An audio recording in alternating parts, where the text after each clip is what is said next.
Glória a Deus. Saúdo o povo de Deus com a paz do Senhor. Mais uma vez, quero aqui apresentar à igreja minha alegria de estarmos juntos, louvando e bendizendo ao nosso Deus. Também sou grato pela confiança do irmão Roberto, que tem nos dado também esta confiança aqui, de estarmos trazendo uma meditação na palavra de Deus.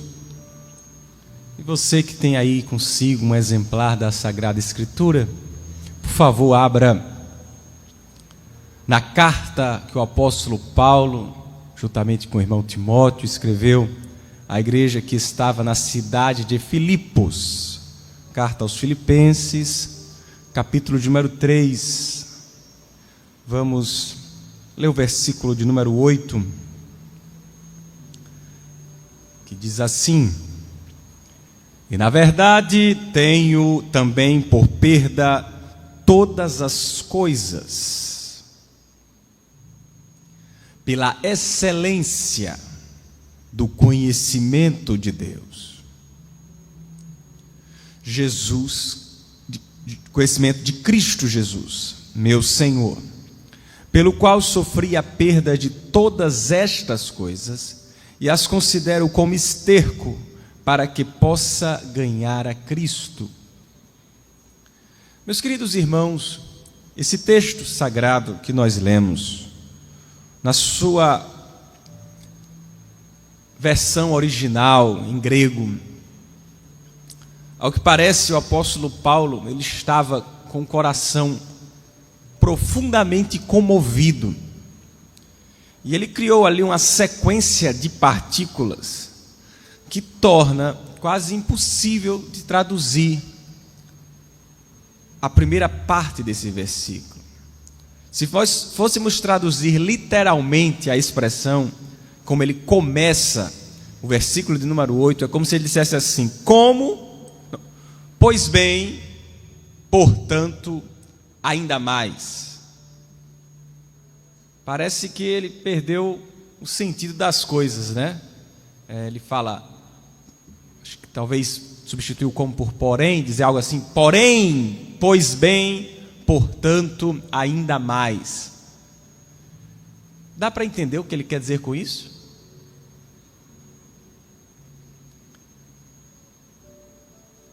Por que ele utilizou esses termos?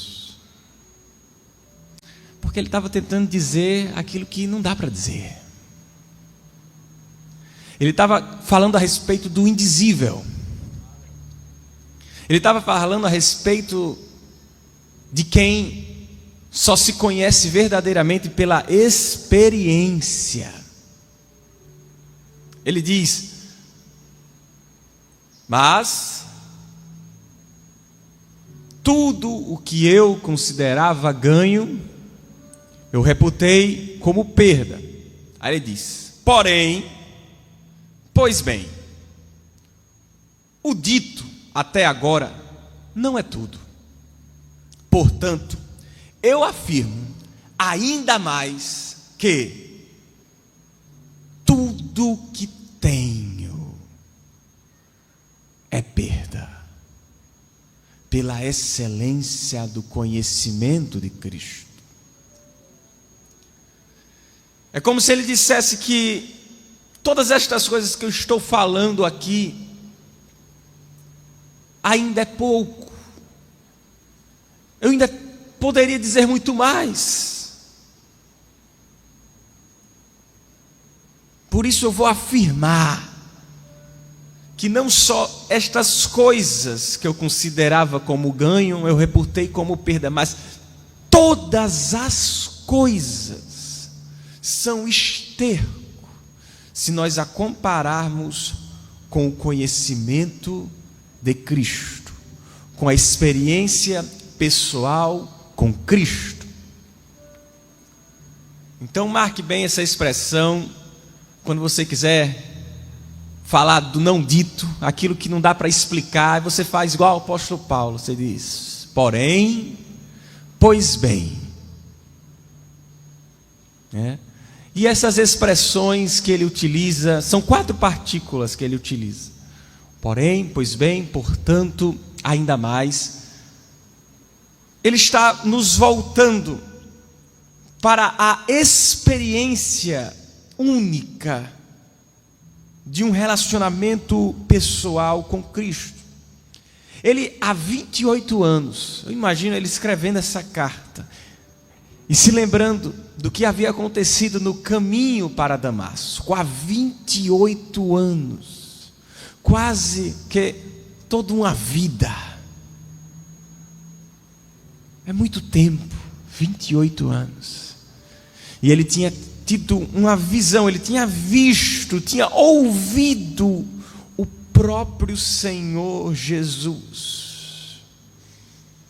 Ele estava, como diz o texto sagrado, respirando ameaças e morte, perseguindo a igreja do Senhor a caminho de Damasco, com um desejo de acabar com a igreja de Cristo. E aí ele tem um encontro repentino, talvez até dramático, nós poderíamos dizer, com o Senhor Jesus. E o Senhor Jesus olha para ele e diz: Paulo, por que você me persegue? Vamos meditar um pouco nesse texto sagrado, à luz daquilo que o Senhor Jesus revelou, de como é conhecer a Ele. Quando Jesus esteve na terra, Ele deu algumas demonstrações, algumas imagens, algumas figuras. Jesus gostava de contar histórias. E Ele apresentou algumas maneiras de ilustrar como é o relacionamento com Ele. E certa vez ele estava em Cafarnaum. Se você puder, abra sua Bíblia no Santo Evangelho do nosso Senhor de Jesus Cristo, capítulo de número 6, versículo 35. Jesus estava numa sinagoga em Cafarnaum.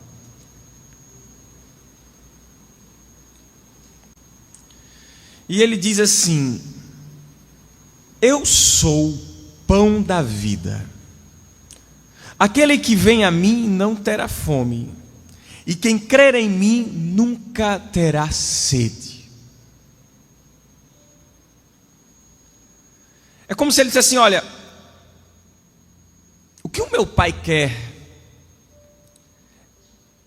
é que o filho que veio possa ser alvo da fé de vocês. O Pai que me enviou, Ele me enviou para que vocês creem em mim, para que vocês creiam em mim. Então Ele está dizendo: olha, quem ver o Filho, ver o Pai. E quem se relaciona com o Filho, se relaciona com o Pai. E a minha tarefa é apenas manter vocês vivos. Vocês vêm a mim e é minha responsabilidade manter vocês intactos até o fim dos tempos. E ele fala: quem quer que tenha passado algum tempo ouvindo o Pai, ouvindo sobre a verdade e aprendendo na presença do Pai, vem a mim para ser ensinado pessoalmente por mim, para ver com os próprios olhos, para ouvir com os próprios ouvidos, porque eu recebi diretamente do Pai.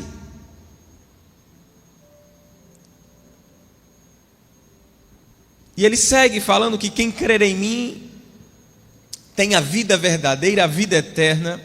Eu sou o pão da vida. Seus antepassados comeram um pão que veio do céu. Os irmãos lembram que eu falei ontem do maná? Jesus está fazendo referência ao maná. Seus antepassados comeram um pão que veio do céu. E Jesus estava ilustrando que aquele maná era uma figura, um tipo de Cristo.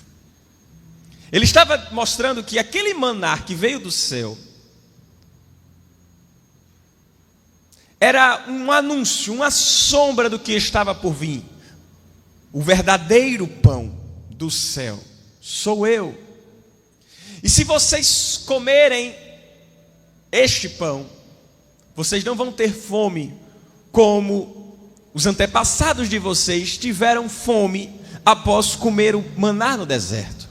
Porque quem come aquele pão volta a ter fome, mas quem come a minha carne e bebe o meu sangue nunca mais voltará a ter fome, nunca mais voltará a ter sede. À luz da Sagrada Escritura e desta figura que o Senhor Jesus nos mostra, nós aprendemos que conhecer Jesus pessoalmente é o que nos verdadeiramente sacia e é o que nos faz verdadeiramente vivos. Você só vai estar satisfeito. Você está satisfeito?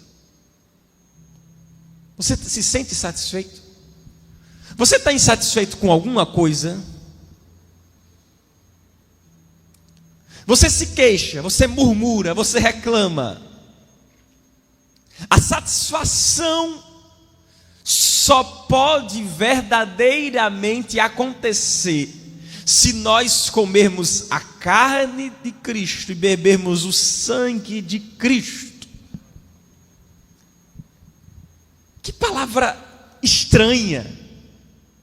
Aquelas pessoas disseram: que palavra dura é esta? O que esse homem quer dizer com isso? Comer a minha carne e beber o meu sangue? Será que Jesus estava falando sobre canibalismo? Mas se nós prestarmos atenção bem, ele diz: crê em mim, nunca terá sede. O versículo 35, ele já começa a figura dizendo o que significa comer a sua carne e beber o seu sangue, crer nele. Então, o modo de nós alcançarmos este conhecimento de Cristo, que o Senhor Jesus está apresentando no Evangelho segundo João, é a fé. Existe uma passagem bíblica muito importante na vida de Davi, que poucas pessoas se recordam. Davi estava há muito tempo longe da sua cidade natal, a cidade de Belém, e ele suspirou: quem dera eu beber da água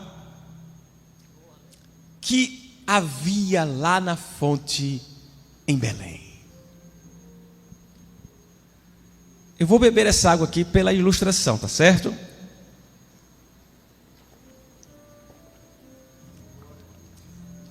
Está aqui o copo vazio. Davi suspirou: quem dera eu beber da água da fonte lá em Belém. 3 homens valentes, aqui ó, 3 homens valentes, eles se armaram, eles atravessaram as terras filisteias, passaram pelo exército filisteu, eles passaram por terras que estavam dominadas pelos filisteus, e neste caminho eles correram risco de perder a vida. Nós não sabemos, o texto não nos traz se eles tiveram necessidade de no caminho guerrear, mas pela expressão que Davi utiliza, é bem possível que eles tenham tido a necessidade de enfrentar batalhas para chegar naquela fonte de água em Belém e voltar. Quando eles chegaram e entregaram a água para Davi, Davi não pediu. Fique bem claro, Davi não pediu. Davi estava apenas conversando com os seus botões, falando consigo mesmo. Ele diz: quem dera beber das águas da fonte em Belém. Eles ouviram, foram, trouxeram a água. Se você quiser ver o texto, é em 2 Samuel capítulo 23, versículo 13. Quando Davi pegou a água, o cântaro com a água que aqueles homens trouxeram, ele disse assim: Deus não me permite beber o sangue destes homens. E ele derramou a água.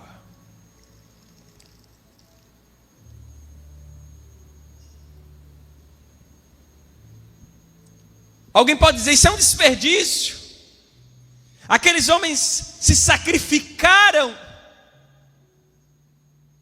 Como pode? Talvez até uma humilhação para aqueles homens. Mas Davi disse: isso aqui não é água, isso aqui é o sangue destes homens, é o sacrifício desses homens. Eu não vou beber o sangue destes homens, eu não vou me beneficiar do risco que estes homens colocaram na própria pele. Quando o Senhor Jesus diz: vocês precisam comer a minha carne, vocês precisam beber o meu sangue, Ele está dizendo: vocês precisam se beneficiar do meu sacrifício. O meu sacrifício foi em favor de vocês. Eu vou morrer na cruz. Ele estava avisando o que ia fazer. Eu vou derramar o meu sangue. De forma literal, o sangue de Jesus foi derramado na cruz em favor de nós, em nosso benefício. Aí Jesus diz: você precisa se alimentar nisso, você precisa se saciar nisso, se satisfazer nisso, porque a nossa verdadeira satisfação, a nossa verdadeira alegria, no nosso prazer, a nossa força vem do conhecimento daquilo que Jesus Cristo fez por nós. Ele naquela cruz pagou um preço altíssimo em nosso benefício. Não foi prata, não foi ouro, foi preço de sangue derramado na cruz do Calvário. E você se satisfaz nisso, você se beneficia nisso, você tem coragem para ouvir esta palavra e dizer: a alegria que eu tenho é no Senhor, a alegria no Senhor, naquilo que Ele fez por mim, é o que me dá forças, é o que me fortalece, é o que me faz perseverar.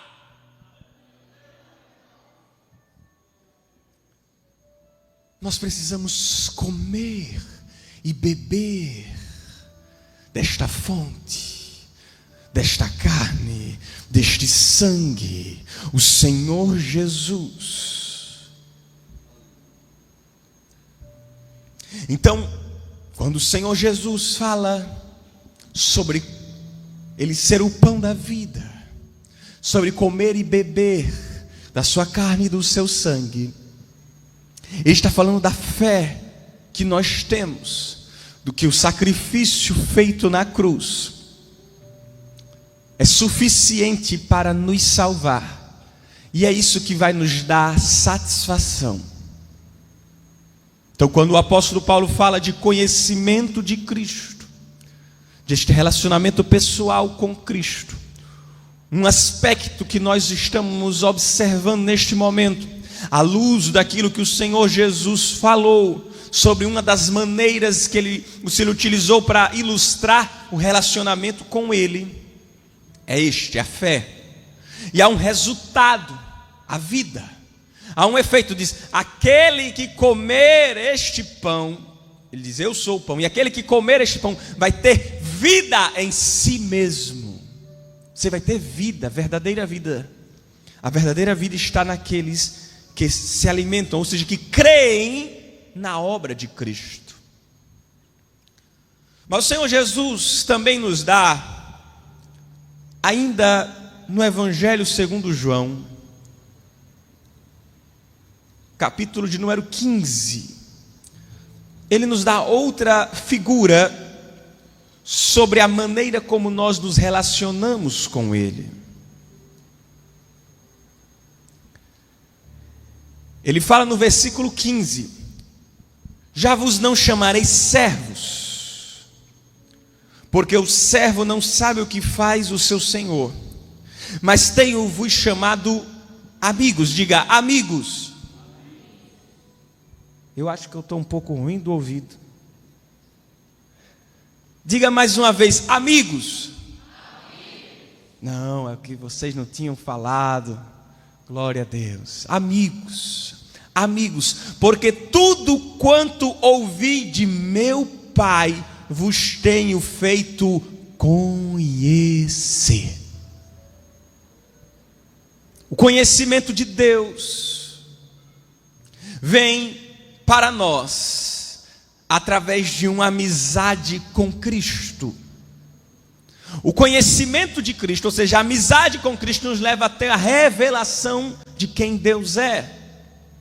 E para falar esta expressão, que nós somos agora amigos de Deus, amigos de Cristo, ele explica com a figura da videira verdadeira. Ele diz, eu sou a videira verdadeira, meu Pai é o agricultor, ele retira de mim todo ramo que não produz uvas. A videira é uma árvore que você colhe as uvas. O fruto da videira são as uvas. Aí Jesus diz, eu sou a videira verdadeira, meu Pai é o agricultor. Todo ramo, ou seja, todo galho que está na videira verdadeira, que não produz uvas, que não produz o fruto correto de um galho que está na videira, o Pai poda. Para quê? Para que a videira possa produzir ainda mais. Deixa eu lhe explicar.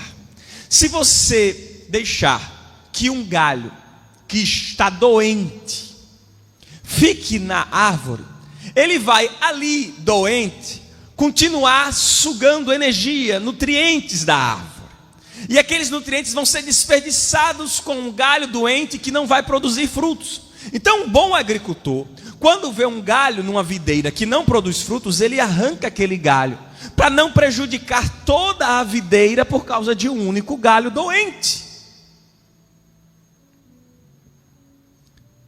Aí quando Jesus explica essa história, ele diz assim, vocês já estão podados, ou seja, consertados. O agricultor já cuidou de vocês através do quê?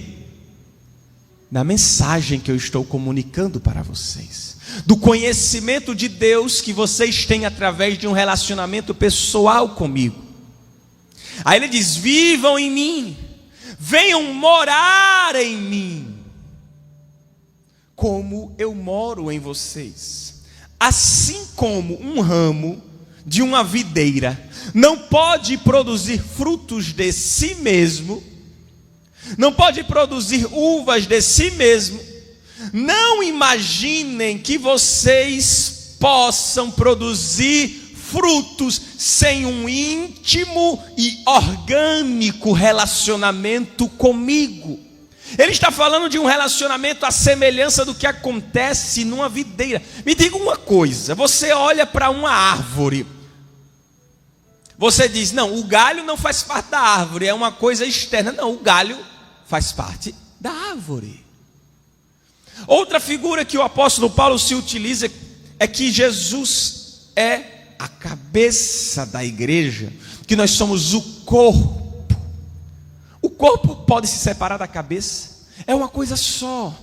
Isso fala de uma união orgânica, de uma união íntima. E ele fala mais, eu vou continuar o que o Senhor Jesus está dizendo a respeito desta figura da videira. Ele diz que todo ramo, todo galho que não produz fruto vai virar lenha. Corta e se lança no fogo para virar lenha. Vai ser queimado no fogo.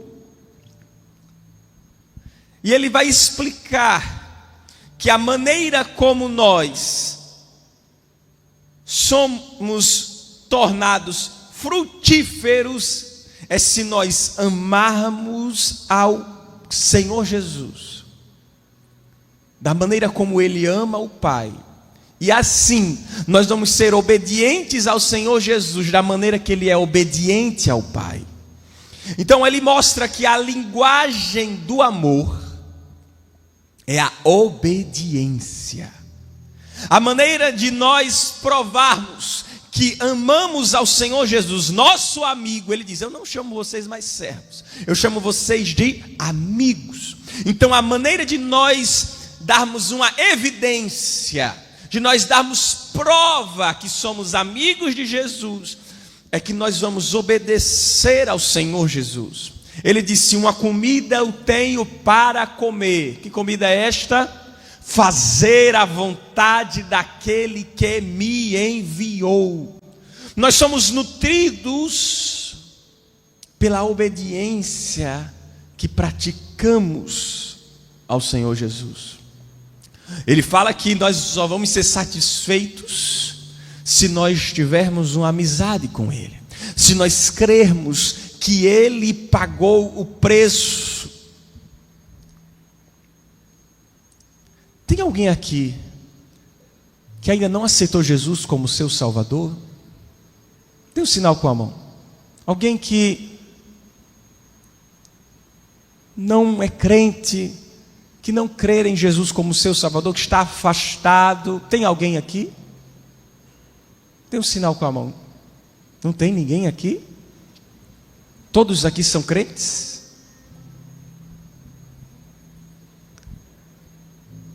Então eu imagino que você crê que Jesus Cristo justificou você. Ele colocou você em posição como justo diante de Deus. Ele destruiu a inimizade que havia entre você e Deus por causa dos seus pecados. E você crê que o que Jesus fez na cruz é suficiente para que você possa ter a vida eterna. Os méritos de Jesus conquistaram o céu para você. Este conhecimento, ele não pode ser um conhecimento técnico. Não, eu sei que é assim que funciona. Esse conhecimento, ele tem que ser algo que nutre você, que faz você cada dia estar com um rosto alegre. Quando a palavra de Deus diz: a alegria do Senhor é a nossa força, ela está dizendo que nós nos alegramos neste conhecimento da salvação. E portanto nós temos forças para praticar a obediência ao Senhor. Você só vai obedecer ao Senhor, não é ao contrário, preste atenção, só vai obedecer ao Senhor se você entender, crer que o que Ele fez por você é suficiente, e você dá satisfação que encontra nisso, você se torna obediente ao Senhor. Não é a obediência ao Senhor que vai salvar você, é saber que foi salvo que vai fazer você ser obediente ao Senhor. Então este conhecimento nos satisfaz, e o Senhor Jesus também ensina que este conhecimento nos torna obedientes. O conhecimento do Senhor nos satisfaz, gerando vida em nós, verdadeira vida em nós, quando nós cremos. E este conhecimento nos faz obedientes quando nós passamos a amá-lo em uma amizade pessoal. Agora vamos para mais uma figura que o Senhor Jesus fala nos evangelhos sobre relacionamento com Ele. Lucas capítulo 14. Certa vez, num sábado, o Senhor Jesus, ele foi para a casa de um dos principais líderes dos fariseus. Jesus estava na casa de um dos fariseus, que era um dos principais líderes fariseus. Perceba que nós estamos agora vendo 40 anos depois, 30 e poucos anos depois, talvez 40 mesmo, o apóstolo Paulo tendo problemas com judaizantes, sendo ele um fariseu, e Jesus estava ali num sábado, na casa de um dos líderes dos fariseus, e ele estava ali fazendo uma refeição, num dia de sábado. As pessoas que estavam ali, diz o texto, que elas não tiravam o olho de Jesus. Elas queriam ver o que é que Jesus ia fazer naquele dia. Todo movimento que Jesus fazia, eles estavam atentos, observando o Senhor Jesus. Aí tinha ali um homem diante deles, que tinha uma doença muito severa, uma enfermidade nas articulações. E o Senhor Jesus olha para aqueles líderes religiosos, aqueles fariseus presentes, e ele olha para eles e pergunta assim: me diga uma coisa, você acha que é lícito, correto, curar num sábado? Nós estávamos falando sobre circuncisão lá em Filipos. Agora veja o Senhor Jesus falando sobre o sábado. Jesus olhou para eles e exigiu uma resposta, mas eles ficaram em silêncio. Eles não tiveram coragem de responder Jesus. Jesus chamou aquele homem, curou aquele homem. Depois de despedir aquele homem, Jesus olhou para aqueles fariseus, aqueles líderes religiosos, e disse assim: olha só, me diga uma coisa, se um filho de vocês, ou se um animal de vocês cair num poço no dia de sábado, vocês não vão lá socorrê-lo e tirá-lo de lá imediatamente, só porque é um dia de sábado? Olha que humilhação que Jesus fez com eles, da hipocrisia deles. Aí Jesus deu algumas lições lá para eles, que a gente não vai detalhar aqui, mas ele contou uma história, que certa vez um homem deu uma grande festa, um grande banquete, e ele convidou muita gente. Quando foi na hora do banquete, ele enviou um criado para avisar: venham, venham, a comida está na mesa. Mas sabe o que foi estranho? Todos eles começaram a apresentar desculpas, um após outro. O primeiro foi logo dizendo: olha, eu comprei algumas terras e eu preciso ir ver as minhas terras. Essa foi a primeira desculpa.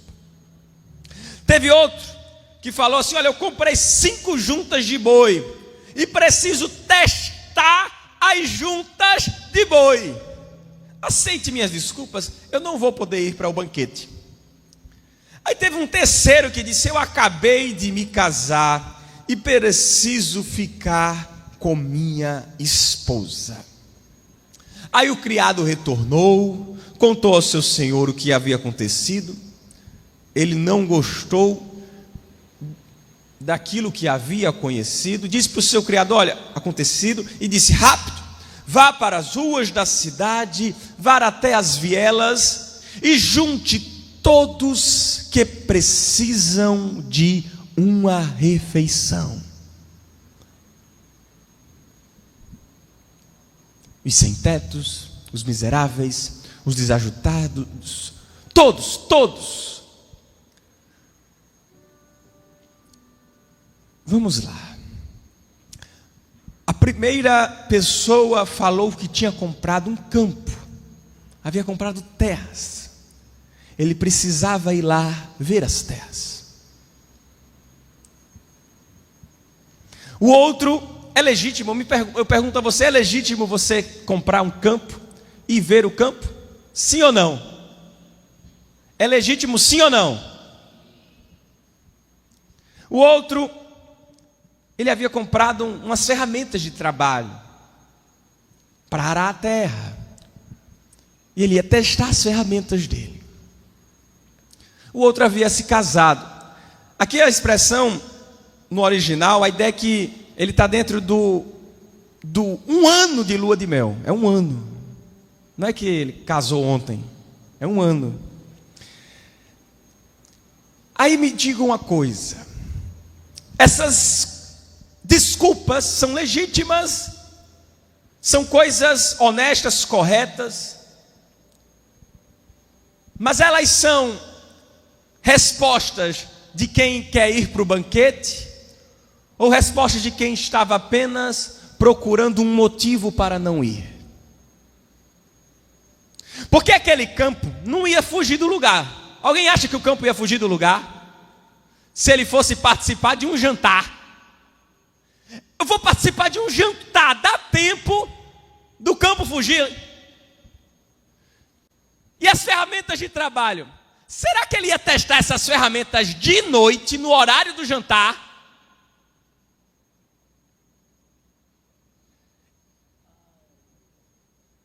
E esse casamento? Será que ele não está saindo de casa mais depois que casou? Que não pode ir para um banquete importante? Parece com algumas pessoas, quando chega na hora de ir para o culto, aparece uma dor de cabeça, uma dor na unha, que não pode botar o sapato, vai de sandália para a igreja. Aparece um aniversário, não, é porque é meu aniversário, vai comemorar esse aniversário na igreja, agradecer a Deus que deu a vida a você. No outro dia você faz uma festa, chama até o pastor. Quando é para ir para a igreja, tem desculpa para tudo. Quando é para vir para aqui para a igreja, é uma mijadeira.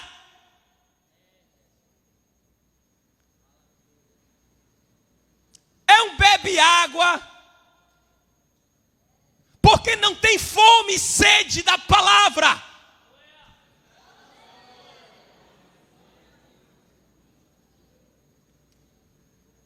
Você sabia que na igreja católica não tem banheiro nem bebedouro?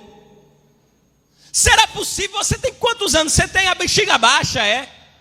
Que não aguenta 2 horas de culto?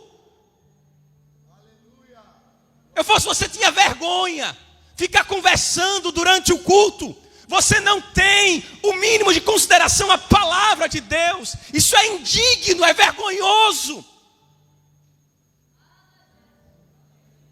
Para você é mais importante qualquer outra coisa. Mas vir para a igreja sempre tem uma desculpa. Quando venha uma vez por semana, porque não tem interesse em ter relacionamento com Deus, porque nunca teve. Para você, a igreja é apenas um grupo social onde você é visto, onde você é notado, chama atenção, procura um relacionamento, um namoro, vem obrigado, achando ruim. Mas deixa eu lhe dizer uma coisa. Deus, o Criador do universo, Ele tem misericórdia de você. Ele tem misericórdia da sua alma. Ele ama você. Ele trouxe você aqui nesta tarde a contragosto para lhe dizer que ainda tem uma chance. Ainda tem uma chance de você passar a eternidade com Ele. Mas se você não quiser a presença dEle, Ele vai, com os aplausos de toda a criação, com o louvor de todos os anjos, com louvor das estrelas e dos astros. Ele vai ser aplaudido, honrado, quando exercer justiça e ira, levando você ao inferno por toda a eternidade.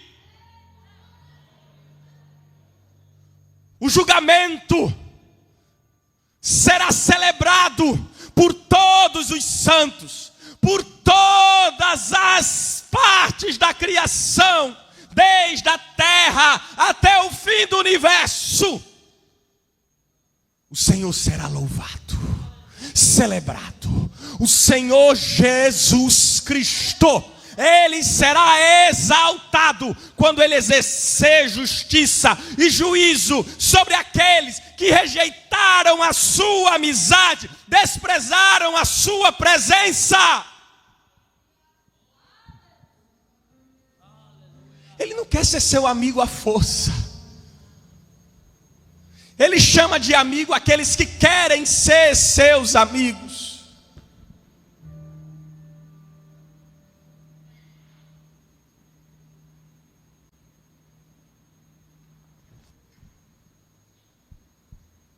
Ele não espera que você ofereça algo a Ele. Ele não espera nada de você. Ele não lhe convidou para servi-lo. Ele lhe convidou para um banquete. É Ele quem está lhe oferecendo algo. É Ele quem está lhe dando de graça da fonte da água da vida. É Ele que tem lhe disponibilizado alimento sem fim, saciedade sem fim, prazer sem fim, verdadeiro prazer e alegria na presença dEle.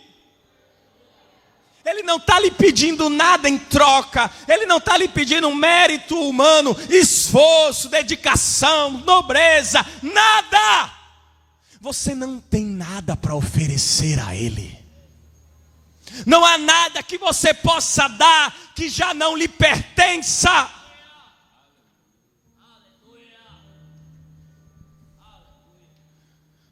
Tantas desculpas para fugir da presença da mesa, para fugir da presença do banquete. Por que tantas desculpas? Onde você elabora isso? Você sabe que quando um colega seu que você não quer sair, chama você, você tem a criatividade de dar diversas desculpas. Da mesma forma como você tem para estar na presença de Deus. Para ler a Bíblia é um sono, lê em pé andando, ó. Para orar, falta palavra, sabe por quê? Como é que você vai ter assunto para conversar com aquele que é santo, se você só vive no meio da imundícia? Você não tem assunto para falar com Deus. Quando você passa o dia todo assistindo morte, adultério, prostituição, pornografia, imoralidade, mentiras, como você vai ter assunto para falar com Deus? Se no seu dia a dia você só tem pecado, pecado e pecado. Quando Deus é santo, santo, santo. Não tem como você habitar nesta mesa. Aqueles que rejeitaram aquele banquete foi porque eles não estavam com fome. Eles tinham o que comer em casa. Eles entendiam que o que eles tinham em casa resolvia o problema da fome deles. Mas o Senhor do banquete, Ele disse para o seu servo: vai, procure os sem-tetos, vá, procure os desprezados, vai, procure aqueles que estão sem nenhum impedimento para comer do banquete que estou lhes oferecendo. Jesus estava falando daqueles que estavam satisfeitos com a sua própria justiça, aqueles que estavam satisfeitos com aquilo que eles entendiam como suficiente para garantir um lugar de direito na presença de Deus. Ele estava falando para aqueles fariseus, aqueles líderes religiosos, que eles entendiam que não precisavam ter mais intimidade com Deus. Você aí que pensa que porque muito vem à igreja tem um lugar no céu, porque é filho de crente tem um lugar no céu. Você aí que pensa que satisfaz Deus com essa sua vidinha de brincar de crente e de pé no mundo, namorar com o mundo, querer parecer com o mundo.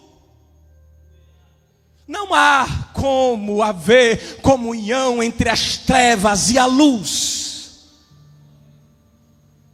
Se você está satisfeito com a sua vida, com Deus, tem algo muito errado. Porque todos aqueles que estão buscando agradar a Deus, eles entendem e sabem que precisam melhorar, porque Deus exige perfeição, e não há nenhum perfeito entre nós, senão Cristo, aquele que já pagou o preço em nosso lugar.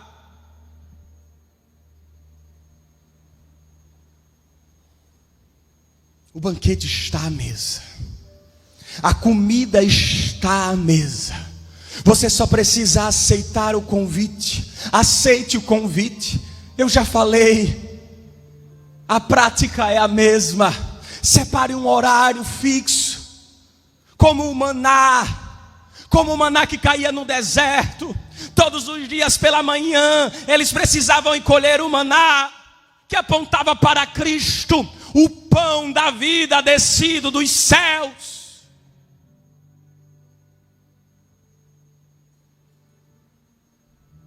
Quantas vezes você acordou, pecou, dormiu, sem falar com Deus? Quantos dias da sua vida você, nesta vida de crente, desprezou por completo o dia, sem ler um versículo da palavra de Deus? Quantas vezes a única oração do dia é aquela de pedir livramento, de pedir mais comida, apenas para resolver os seus problemas momentâneos? Parece até um ateu quando o avião está caindo. Só lembra de Deus na necessidade. Cuidado. Talvez Ele faça você lembrar dele mais vezes, se é que você me entende. Quando nós falamos de estabelecer um horário fixo, um comprometimento, estamos falando de você estabelecer uma regra clara do que é importante, do que é prioridade. Ora, aquele campo, o casamento, a junta de bois, não eram coisas que deveriam ser jogadas fora, não eram coisas que deveriam ser esquecidas, desprezadas, mas eram coisas que tinham o seu devido lugar dentro do seu planejamento. Se Ele está te chamando agora, se Ele está falando contigo agora, não deixe para depois. É agora que Ele fala contigo.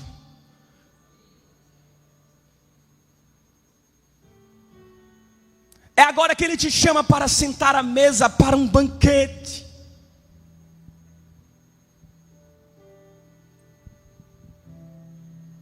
E nós precisamos, muitas vezes, renunciar àquilo que nós consideramos importante. Aquilo que nós considerávamos ganho é realmente necessário em algum momento reputar como perda. Mas no versículo 8, que o apóstolo Paulo está falando, é que todas as coisas quando comparadas com Cristo, elas são esterco. O que ele está dizendo? É aquilo que eu falei ontem à tarde. Não existe uma lista de prioridades, que Jesus está lá em primeiro lugar. Ele não tem nenhuma competição com todo o resto.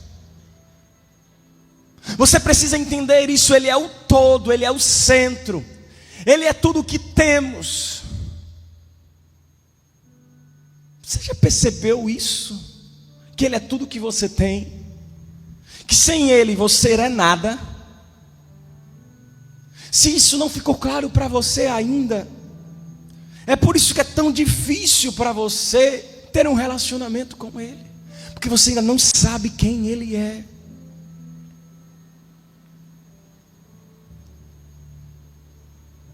Essas coisas que eram desculpas para o banquete eram coisas boas. Nem sempre o motivo de você deixar Cristo de lado é uma coisa ruim. Vai ter vezes que serão coisas boas, mas você precisa honrar estas coisas boas na sua vida, quando você coloca Deus como centro. Essas coisas ganham dignidade, são dignas quando Deus está no centro. Um casamento, ele só vai ser um casamento digno quando Deus está no centro. Se Deus não estiver no centro, o casamento vai ser uma desgraça, vai ser uma derrota, porque nós vivemos numa era em que casamento virou piada. É dentro e fora da igreja, divórcio em cima de divórcio. Porque nós vivemos numa época que as pessoas que estão ganhando muito dinheiro são as que mais cometem suicídio. Porque não tem nas capas dos jornais pobre cometendo suicídio, só rico. Por quê? Porque não estão se satisfazendo no seu trabalho. Eles estão produzindo muito, mas essa produção, o campo lá, não tem dignidade, porque está afastado do centro que é Deus, do relacionamento com Cristo. O trabalho, o relacionamento familiar, nada disso vai ter sentido se Cristo não estiver no centro. Não é nem como prioridade, é no centro. A figura central é Cristo. É por isso que o apóstolo Paulo não tem palavras para descrever. Nós precisamos entender a necessidade de uma experiência com Cristo. Você não vai ter uma experiência com Cristo se você estiver distraído. Você não vai ter uma experiência com Cristo se você estiver de bobeira por aí. Existe uma busca para se ter uma experiência com Cristo. Aí o apóstolo Paulo fala aquelas palavras que nós dizemos: porém, pois bem, portanto, ainda mais. Quando foi a última vez que você teve uma experiência indescritível, de dizer assim: eu não sei se eu quero outra coisa além disso, o que pode ser melhor do que isso? Esse tipo de experiência exige busca, exige renúncia, exige reconhecimento de quem Cristo é. Paulo viu, Paulo ouviu. Eu quero convidar você nesta tarde a clamar ao Senhor, para que você possa ver e ouvir quem Deus é. Eu não vou convidar você para vir aqui à frente. Eu vou convidar você para se ajoelhar aí onde você está. Você não vai olhar para um lado, não vai para olhar para o outro. Você vai procurar agora um momento a sós com Deus. Vamos ficar de joelhos. Vamos orar ao Senhor agora. Você vai começar a pedir a Ele uma experiência como você nunca teve. Você vai começar a rogar por um momento a sós com Ele. Feche seus olhos. Não olhe para o lado para ver o que está acontecendo. Feche os seus olhos.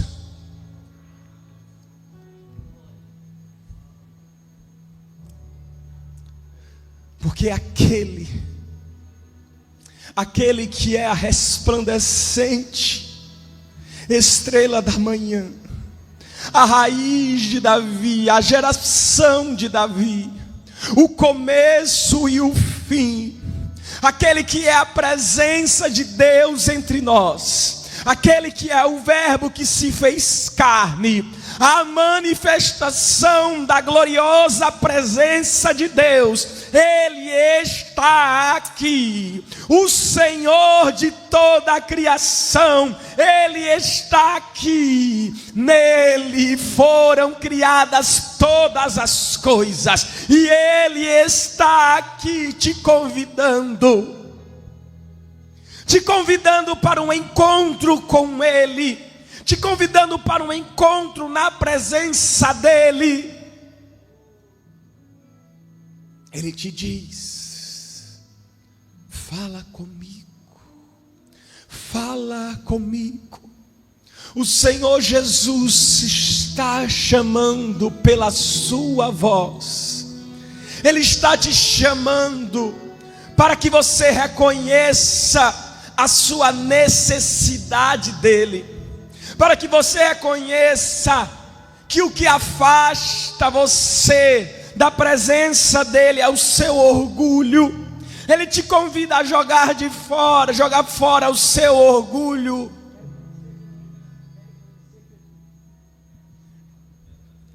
Ele está convidando você para colocar de fora todo conhecimento próprio, toda justiça própria, todo orgulho.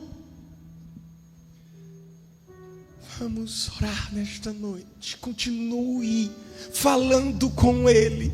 Reconheça as suas carências, as suas necessidades. Reconheça as suas falhas, a dependência do amor dEle, da justiça dEle. Do jardim,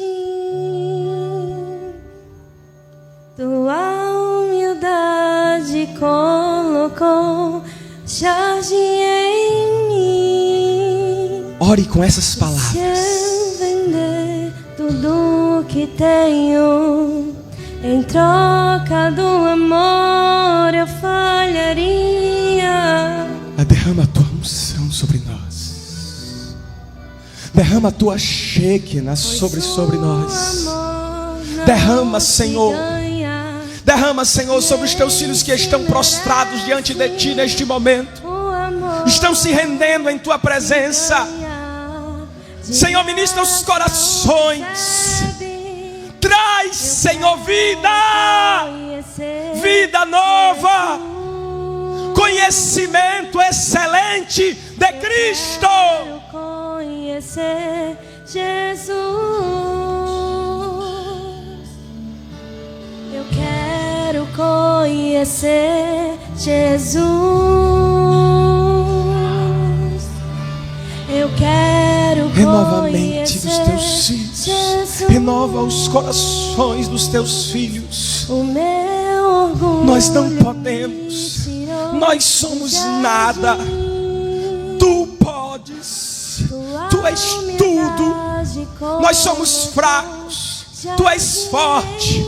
Nós não temos condições, tu tudo podes. Nós, Senhor, somos pó. Tu és o Senhor, Criador do universo.